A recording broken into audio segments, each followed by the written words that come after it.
Saudi আরবের হজ ও ওমরা মন্ত্রণালয় একটা ইনস্ট্রাকশন দিয়েছে যে 15 বছরের নিচে যারা শিশু এরা নিরাপত্তা এবং স্বাস্থ্যজনিত কারণে তাদেরকে হজে নেওয়াটা নিরুৎসাহিত করা হয়েছে। হজ একটি প্রায়োরিটি ইস্যু।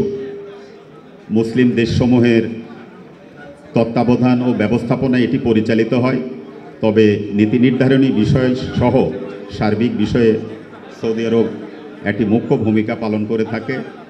আমার সহকর্মীও বলে গেছেন যে গতকাল সৌদি আরবের হজ ও ওমরা মন্ত্রণালয় একটা ইনস্ট্রাকশন দিয়েছে যে 15 বছরের নিচে যারা শিশু এরা নিরাপত্তা এবং স্বাস্থ্যজনিত কারণে তাদেরকে হজে নেওয়াটা নিরুৎসাহিত করা হয়েছে। যমুনা ইলেকট্রনিক্স ঈদে ডাবল খুশি অফার সিজন 3, যে কোনো পণ্য কিনলেই পাচ্ছেন নিশ্চিত ঈদ উপহার।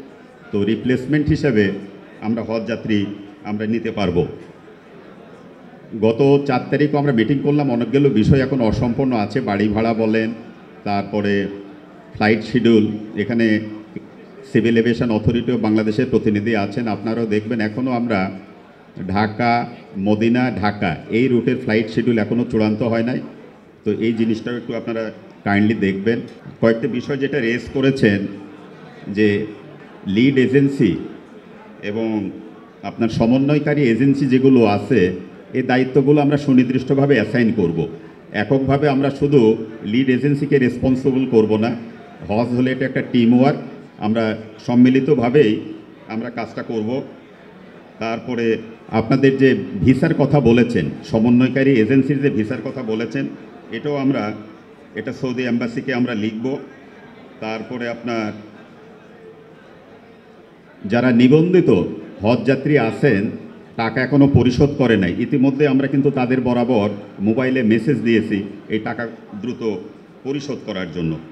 তারপরে আপনার এয়ারলাইন্সের অনুকূলে মানে আপনার যে জিএসএ বা ট্রাভেল এজেন্টের অনুকূলে টাকা পরিশোধ না করে আপনাদের যে যেটা আহ্বান ছিল, রিকোয়েস্ট ছিল যে এয়ারলাইন্সের অনুকূলে টাকা পরিশোধ, সেটাও আমরা ডাইরেকশান দিয়েছি।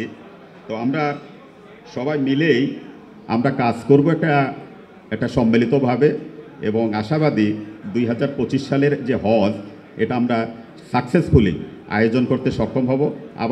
আপনাদেরকে আন্তরিক ধন্যবাদ জানিয়ে আমার বক্তব্য শেষ করছি। আসসালামু আলাইকুম। ধন্যবাদ। এখন শুভেচ্ছা বক্তব্য দেওয়ার জন্য অনুরোধ করছি আজকের